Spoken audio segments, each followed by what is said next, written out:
Good morning, everyone. Good evening to everyone listening in America, and welcome to everyone else from across the world. Welcome back to A Conversation with Kez. I'm your host, Toni Lontis, and my co-host is the gorgeous Kez Wickham St. George. Now, just a reminder, if you're listening live on Facebook, LinkedIn, YouTube, or Twitch, we have Payo ready and waiting online to take your comments and forward links to anything that we talk about today.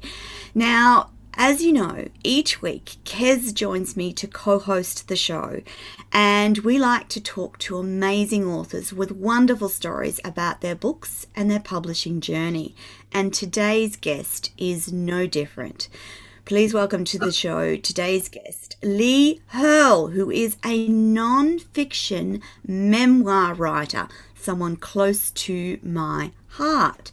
Now, Meg Heart wrote this real story to give Rose a voice so the rest of us can hear her truth, to get a story into the world so her pain can heal others, and most of all, to open those important conversations that lead to positive change.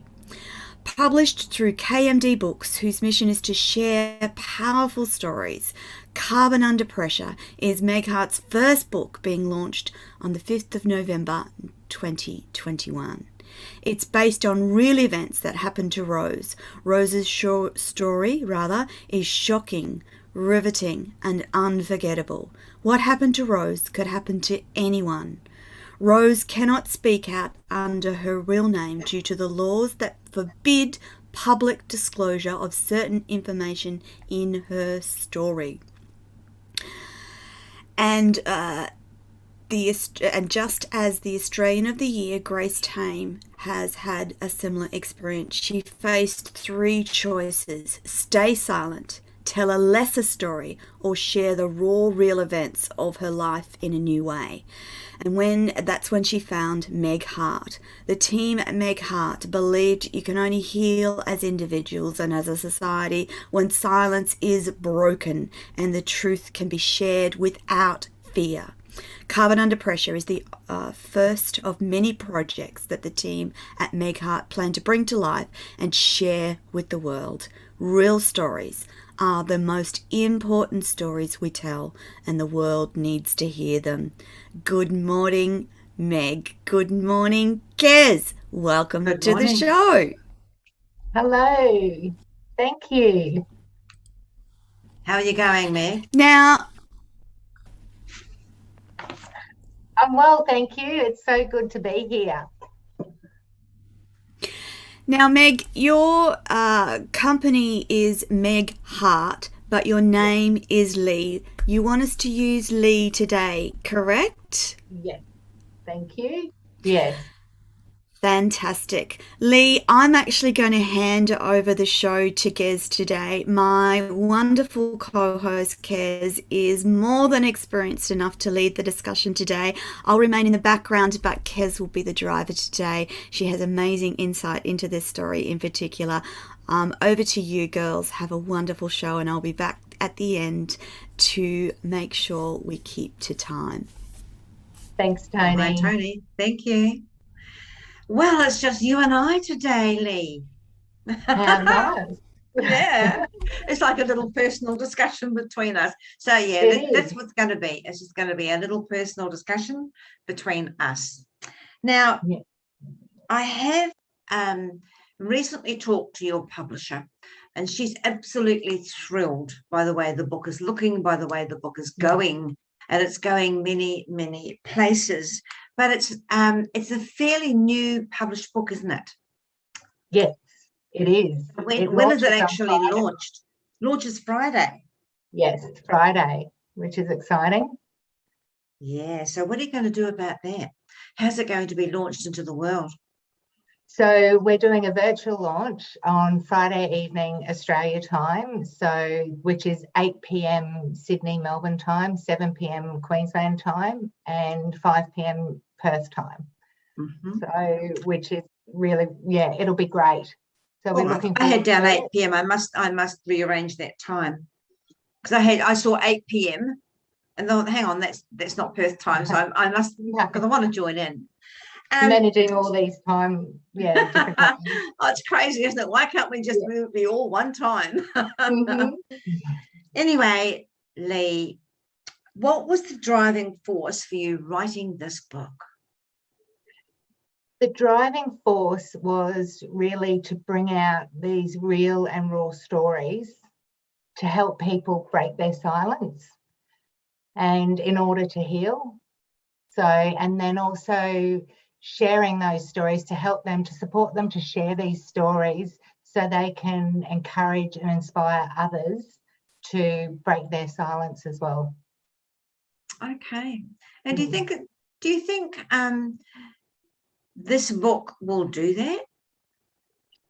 I believe it will, because I think Rose, it's unique in that Rose has written it where she really reveals her raw self and the trauma her family faces throughout it and what's going on in her head, where things that she went wrong with and things like that. So I think everyone will be able to find something in there that really relates to them or moves them. And the feedback we've got so far has just been incredible. People have just been, one, they couldn't put it down, and two, they've been so touched by it.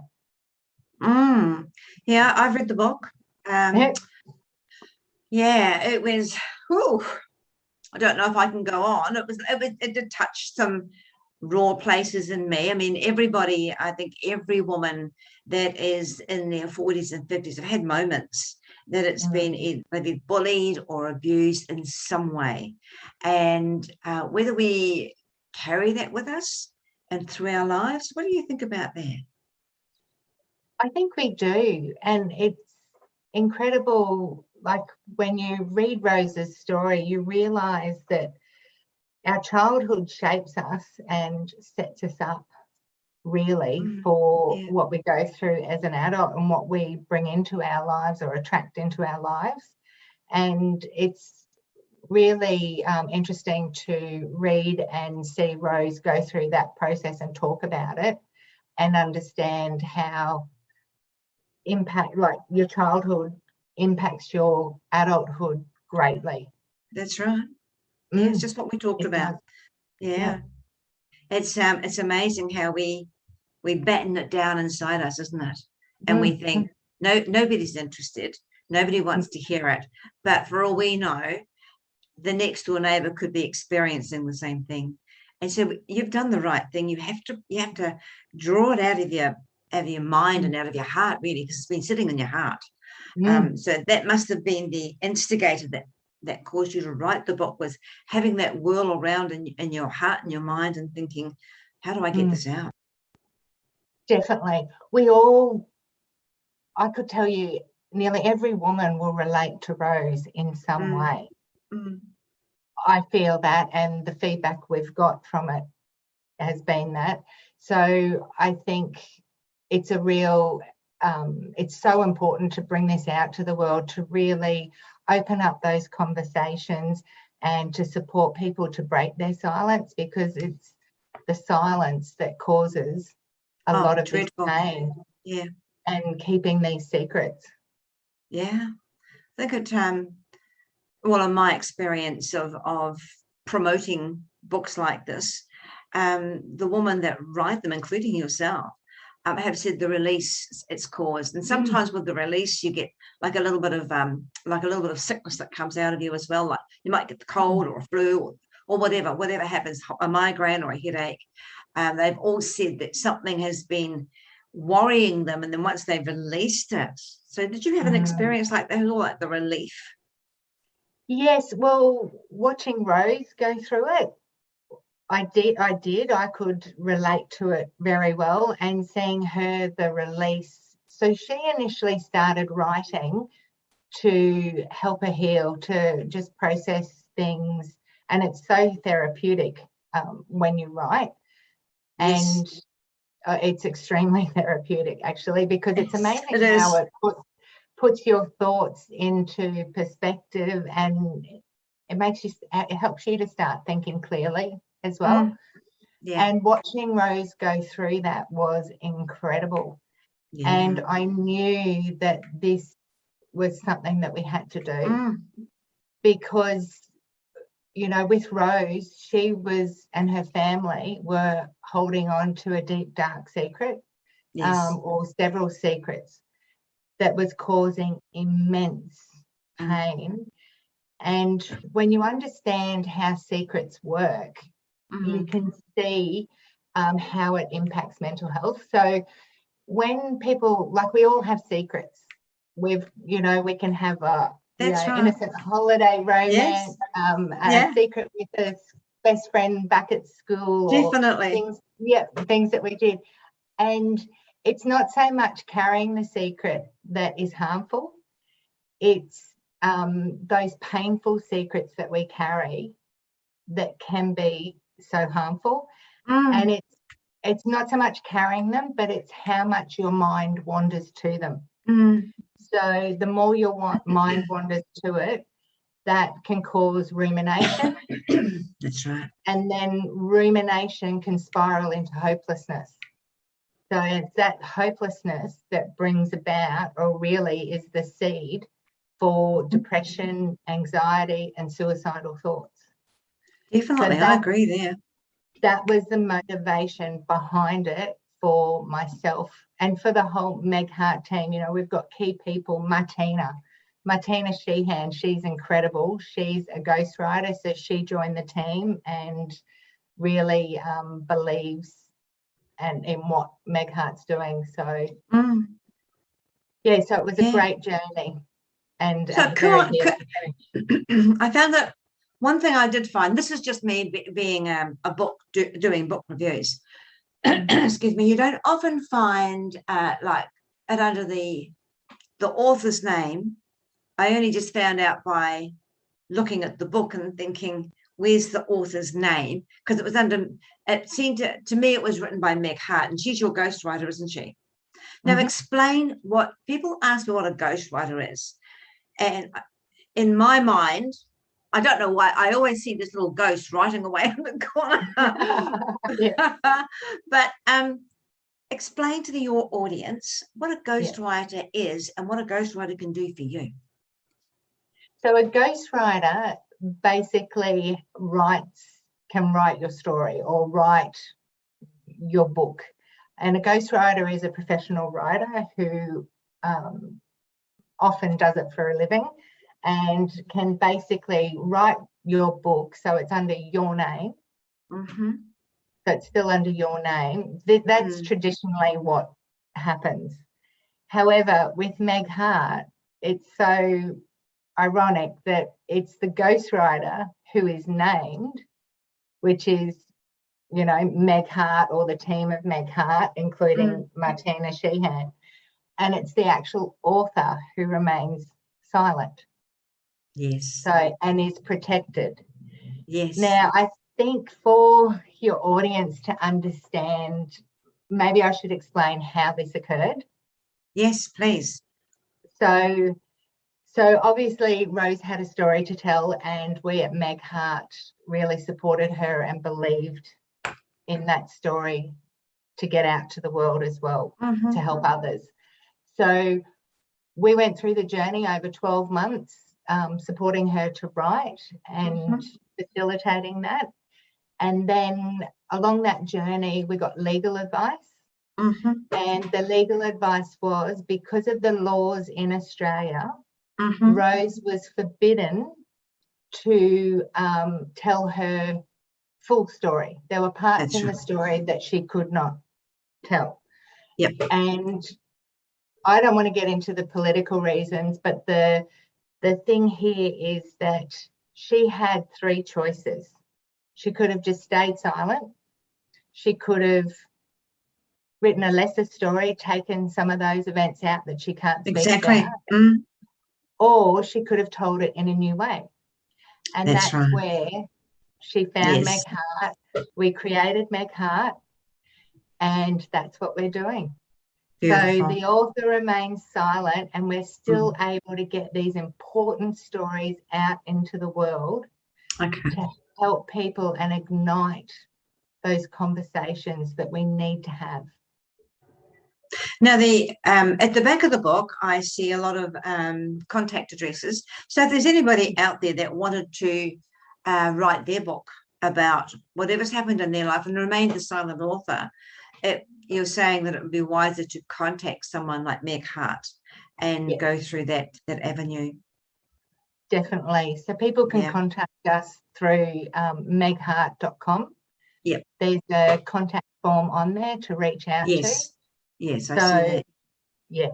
Yes, so they can definitely do that. They can also follow us on social media, on Instagram, Facebook as well, or contact us through that avenue as well. So to the listeners out there, look, anyone listening, the book is riveting. It'll break your heart. And towards the end, you see a glowing of hope. I was totally blown away by the honesty in the book, because although you obeyed the law, you still told the honest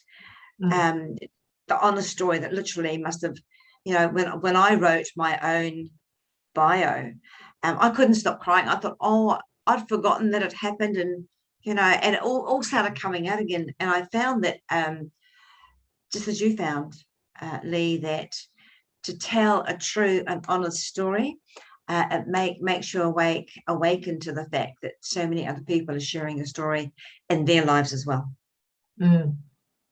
Definitely. Well, it's a good thing you've done that, to put the contacts at the back of the book. So the name of the book, Carbon Under Pressure. Now that when your publisher gave me the book, I immediately connected with the diamond and the flowers. I wish I had the book in my hand to show because have you got it? Oh, great. Yeah, beautiful. So we can see the diamond with the flowers, and it's so appropriate. It's amazing. And there's some thorns in there too. Yeah, there is. As we all have in our lives. Yeah. So Carbon Under Pressure, tell me, it's such a cover that attracts your attention. Now, when you go into a library, the first thing a person will look at is the cover. That's the first thing. Even an experienced author like myself will go in and I'll think, the cover's great. That's why we always attract people to our cover first, and then they read the blurb on the back. So where did your cover originate? Well, the great Karen, my publisher, she's amazing, and she knew what we wanted to achieve, and that the reason behind the title Carbon Under Pressure, and you find out towards the end, at the very end of the book, so I won't spoil it for anyone, but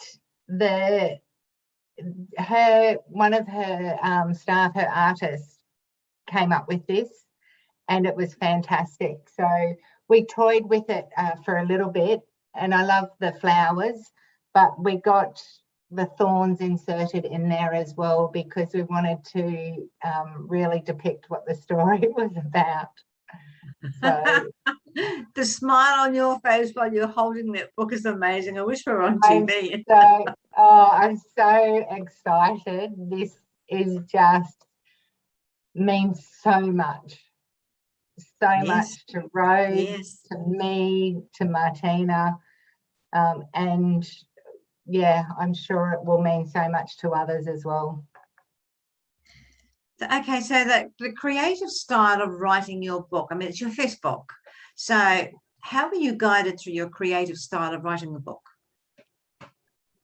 Well, that's very interesting. So basically what Rose did was wrote from the heart and got it all down on paper. So I don't know, many authors would have different ways of writing or how they go about it, but this way Rose went through and I called it purging. That's the correct word.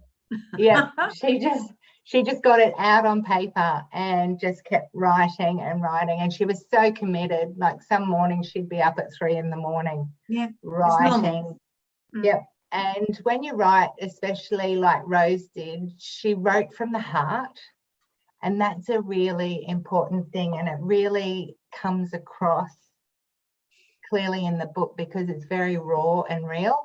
And so you can see that she wrote from the heart, and that was really important. But in doing so, it really helped her heal because, you know, she went back to those really difficult, traumatic times and wrote so openly about them. And it was great to see the transformation in her releasing and letting go of those events, of all those feelings attached to that event. So it was really, it was really, really good to watch. And then what happened was Martina, she's a best-selling author in her own right as well.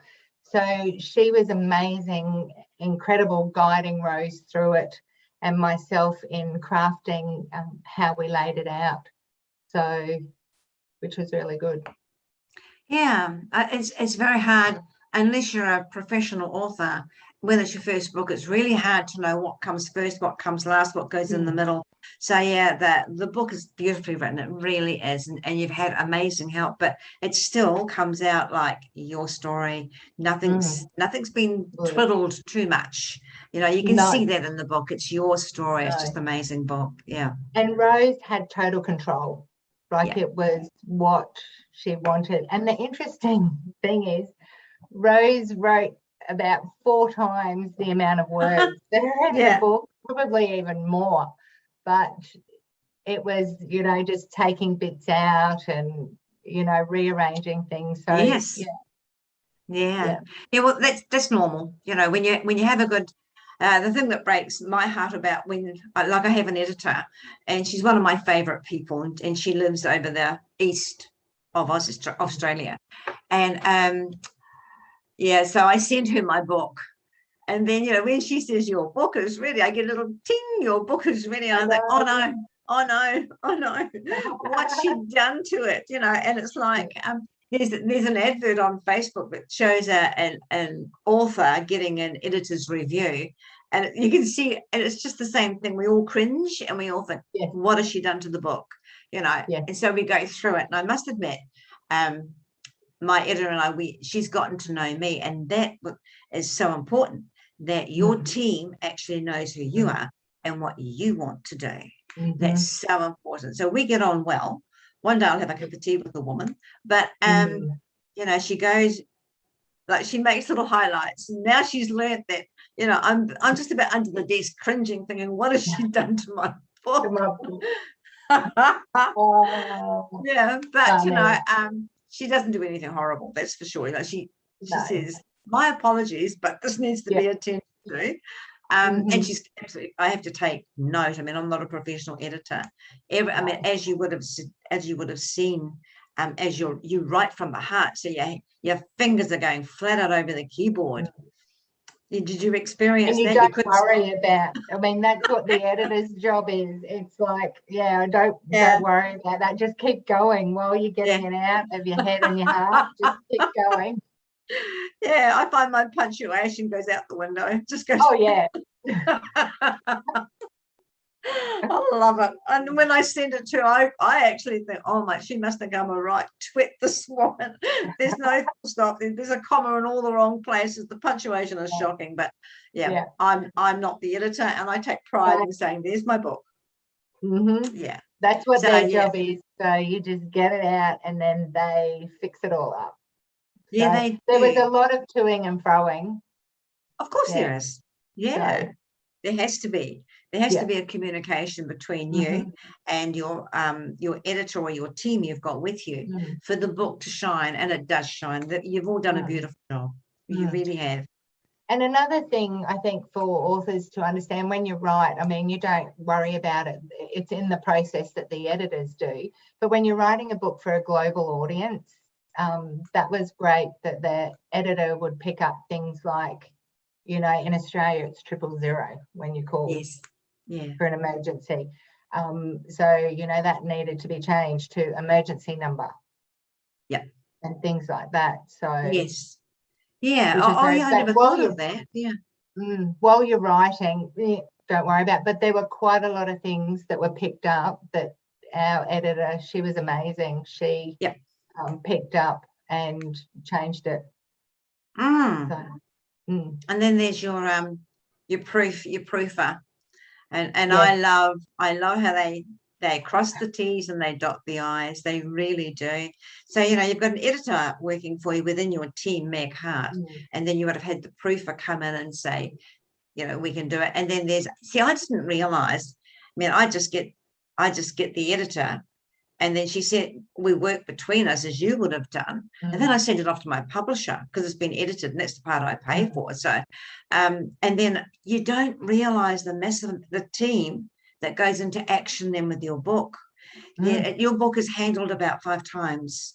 You just don't realize, you know, there's copy print, there's everything that goes into it. I mean, anyone that's listening to us that is a publisher, we're just sitting there nodding and saying thank you, because it's you know, people say to me, gosh, look what it costs to get a book out, but they don't realize the amount of work that goes into it. Yeah, and you as the writer don't get paid. Yeah. No. Well, you don't get paid. No. So there's so much work goes into it, and you really have to have a passion for it to do it, because otherwise you wouldn't do it. So, and it's funny when you said the proofing and that. I think what was interesting for me was the layout going through the layout as well. There's so many things I know to think about. It's amazing. Yeah, and a lot of people go, oh, I just write the book, or even myself, I was like, oh, the hardest part's done, you know, we've got it all. Now it just, you know, goes off to Karen for editing and proofing and layout. But there's still a lot of work. Oh, yes. To be done. And then not to mention marketing. Oh, yeah, that comes into it too. Yeah. And there's people that like myself, I do a lot of PR work for different authors, and you know, and your book was just so beautiful. I could not, when Karen gave it to me, she said, would you like to work with us? I said, I'd love to, not realizing the enormity or the passion in the book, because the cover just attracted me straight away. And so, but I do have to read. I have to read a book before I can promote it, and I do a lot of speed reading. But with your book, it was so well written. I actually found myself going to bed and I don't normally do this, Leigh. I don't. That's honest. 4 nights it took me to get through your book. Now, normally it takes me 24 hours speed reading, and I make notes. You know, I'll come across something really interesting, make a note, circle it, you know, color it in. So I've got something to talk about in a promotion. Your book took me 4 nights, and I read it word for word, because it was so close to my heart as well. So I thought, this woman is written such a passionate story, and you know, and it's heartfelt, and that's what comes across in the book for you. It's beautifully written. Yeah. Oh, thank you. It's interesting because we had I had the opportunity to send the advanced reader copy to I think he's great, Dr. Chris Cantor. He's a retired psychiatrist, well known in Australia for all of his work with PTSD and suicide. He's retired now, but he said to me, he read the book and he said, often as being a psychiatrist, a lot of friends and colleagues will say to him, you know, here's a book, here's a movie on mental health or suicide or some kind of trauma, you need to read it or you need to watch it. And often if he does, he sits there and goes, it's just sensationalized or drama, it's not real. And he said when he read my book, it touched him so much because as a psychiatrist, it came across real. Wow. It was real. And the other thing, he's a published author as well. So, and his feedback was that it was written very well. Yeah. As well. So, well, that's such a big tick for you, isn't it? It must have made you feel very, very special to have that sort of voice come through to you and say, well, it's perfect. Yeah. Definitely, especially someone like Dr. Chris Cantor. So it was really good. Yes, I agree. I'm not familiar with that name, but I have had with one of my books, it was close to the bone, but it wasn't my story. It was another person's story that asked me, and I wasn't ghostwriting. This person had passed on. But when I passed it before a counsellor, she said, that's too raw. And I thought, what do you mean too raw?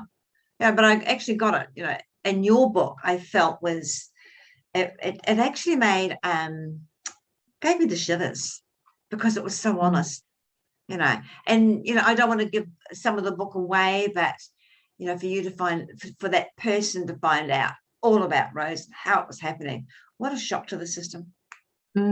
Absolute shock to the system. It is. And that's the thing, is what happened to her was just shocking. And she even mentions it that, this kind of stuff doesn't even happen in movies. Like, it's crazy, but it does happen. I think it does. I think it does happen, but it's glamorized. Okay. And so your story didn't have any glamour, didn't have any glitter about it. It was like, blur, here we are, this is the book. And it was, when you go to the movies, it's a different feel. But I will tell you, it would make a fabulous movie too. Yeah. So many people have said so. Yeah. Said that it would make a fabulous movie, and I've got visions already. So see, the thing about your book and being in the public eye is we can actually read it and feel it. And that's what books are all about, Leigh. We read it and we feel it. Whereas you go to the movies, you have a bucket of popcorn and you go shopping 2 hours later, and went to the movies, had a wonderful time with a mate, had a cup of coffee. And it's got to be a really powerful movie to really affect you. But that's normal, isn't it? We go out and we have a bucket of popcorn or a Kit Kat or whatever, a piece of chocolate. We have a coffee, might go out for dinner afterwards with our partners and our husbands, whatever. But when you read something as powerful as what you've written, it stays with you. I had to go back a couple of pages and really make sure I'd read correctly, because I thought, I haven't read that right. That couldn't have happened without someone knowing about it, but it did. And the way you wrote it, there was nothing hidden. And I really appreciated that in the book. It was lovely. Yeah. Yeah. And I very think good storyteller. Oh, thank you. The wonderful thing is Rose's story, it's from her point of view. Yes. Yeah. Which is, really, really important. Yeah, well, when it comes to the law, I always say to anyone that says to me and wants me to mentor them, change dates, times, places, and names, and don't put anything in there that is real with that scenario, dates, times. Anyone that connects the two, get rid of it. And then we might be able to look at it, but until you've done that, I can't even read it. So no. Yeah. There is one thing that we did leave in there. Was we left in Jeff Kennett. So he gave his permission for his real name to be used in the book. So most people in Australia would know who he is, but for your listeners in the US, Jeff Kennett was a former premier of Victoria. Yes. He's been incredible within the AFL, but also he founded Beyond Blue, which is so massive. Our massive mental health organisation. I think I don't know if it was the first, but it was.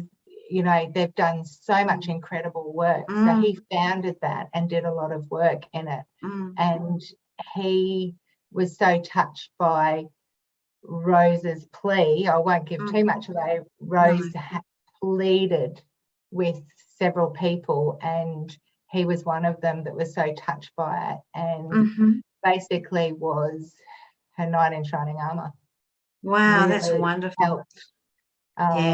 Just, to him it was probably nothing big, but to Rose and her family, my God. Of course it was huge. It was massive. Yeah. I see Toni's back online. Could you hold the cover of your book up again? I don't think Toni's seen the cover of your book. So Oh, that's it. wow. And then you can go in and see the diamond with the flowers, but there's Yeah. also thorns in there. Oh, that's so beautiful. Isn't it I've read I've the book, beautiful? actually, Tony. I know, I've been listening to you girls chatting while I caught up on a few urgent matters, and I've been listening to you talking, and I have to say, Leigh, and Kez knows this too, I wrote a very real, raw, and honest book, and the You did. family fallout has been diabolical, let me Mm, just say. And we need to tell these stories. yes. We need, as women in particular, to be acknowledged for our truth and our Mm, truth telling. And I can't wait for the day when women are allowed to tell their truth in its entirety Mm. without retribution and Yeah. and pushback. And Kez and I have had lots of frank and open conversations about what it means to write your own real raw story. And mm, the issue is that in your healing, you've in most cases surpassed the healing and the level of understanding of those people around you. And you have to remember that you're not responsible for their understanding or their healing. You're only mm, responsible for the telling of the story from your mm. perspective of truth. And that was very hard for me to grasp, and Kez was instrumental in helping me understand that the story itself is important and Yes. that you're not responsible for people's reactions to it. You are not responsible for their unhealed trauma. You're No, not. You're only no. responsible for yourself. And of course, Rose would have had to have gotten to a certain point to be able to tell that story. You have to Mm, get to a certain point of healing and understanding before you can start to share it with anyone. And that's hard work. That's Mm. Oh, hard won healing, and we should be applauding it. We should be, yes. mm, you know, Mm. and referring back to Jeff Kennett and his work with Beyond Blue, he would know and understand that beneath many, many episodes of depression and anxiety sits a traumatic event from childhood or early life. And so he would understand absolutely the importance of telling the story and he does. also the courage it takes to tell those stories. It is Mm. truly an emotional, physical, Mm, hard work. It's hard work, it and is. I I'm so grateful that you've come on the show today to tell us about this Oh, process, because we must tell these stories. We must no. make it so that everybody understands the circumstances that these things happen in, and that the victim should never ever be blamed.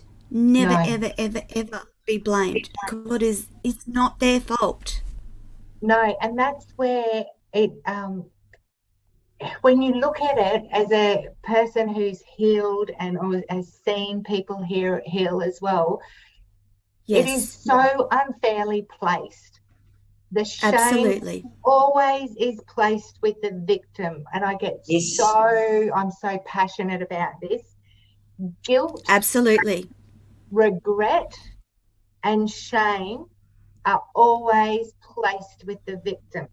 Yes. And And that it's is not not okay. right. No It's child, not okay. no child deserves to be abused. No woman No, deserves to be abused by her partner. No employee deserves to be bullied by correct. their leader. No one deserves treatment, inhumane treatment. That's right. And the shame should be placed with the perpetrator. Well said. Absolutely. Interesting. We are very passionate. You can say, I was just going to say, you've probably got 3. Don't ever apologize for passionate belief in what is right. In the background, I've been listening to a book called Finding Your Inner Mother. And I've been re-listening to some of the nuggets of pure wisdom. The book's by Bethany Webster, and the reason I mention it now is because she links patriarchy to the wounds caused by women and passed down by mothers, and how they interrelate to trauma, how they are connected to intergenerational trauma.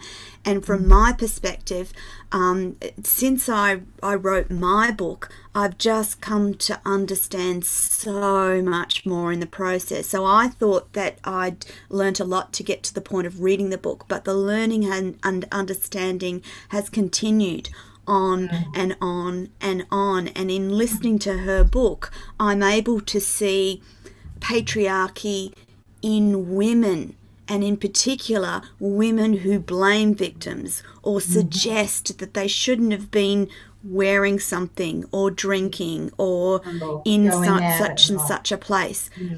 That's not okay. We as women have fundamental rights to do to live our lives, essentially. Sure. And we should never be subjected to attacks of any sort. That's no longer okay. And I think that for women, we need people like you, Leigh, telling those stories until the world is saturated with an understanding that this is never the woman's fault. The blame lies solely with the perpetrator. It doesn't matter what you do, what you wear, where you are.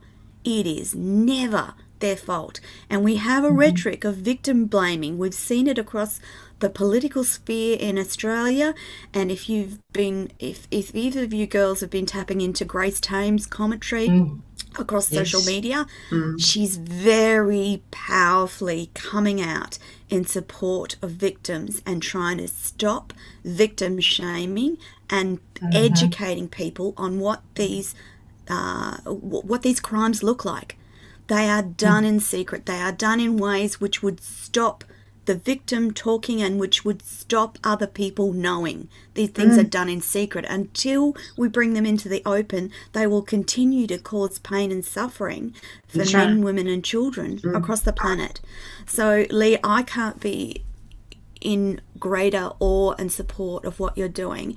And for anyone listening to the show today, please connect with Leigh and the team. If you've got a really tough story that you believe the world needs to hear, connect with Leigh. And for that matter, connect with Kez. If you've got a difficult story to tell and you just don't know where to start, you want to write that book, Kez can help you with the coaching around that, and then Leigh can help you get that book out. Because truly, we need to keep telling these stories. It's of absolute importance. I don't want to see the next generation of women and children be subject to crimes like they are now.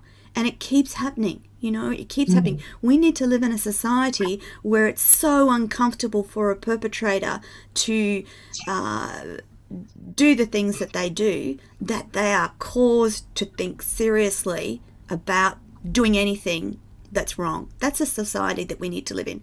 The resounding noise from people saying this is not okay needs to be so loud that it stops them in their tracks, and they go, ugh, because they're gutless at the end of the day. And so if we make a loud enough noise, that's going to stop them in their tracks. One would hope. Yeah, I think your book is well on the road to doing that, Leigh. Yes, thank Absolutely. you. Thanks so much, Toni. I think the big thing with Meg Heart is there's 3 things that Meg Heart focuses on. It's like supporting someone to break their silence to heal. But then the next one is supporting them to and giving them a platform to share their story to heal others. But then the third one is if we don't tell these real and raw stories, how are we going to learn and promote change? So absolutely. And that's what Meg Heart is about bringing these stories to the world so we can start promoting change, because I'll be damned if I'm going to leave this earth a worse off place, worse than what it already is now. Too many, nearly 1 billion people worldwide are suffering, mental health illness. That was on the WHO website recently. So, absolutely. We need to do this. And then if we go one step further, my personal and Meg Heart's, but my vision is, imagine if we created a culture where every child is raised in an environment where they are encouraged to speak from their heart. They are encouraged to talk. Absolutely. And imagine that every adult, as they grow in, is supported. And then imagine how much lesser our mental health illness will lower our mental health. Cost to society of those things.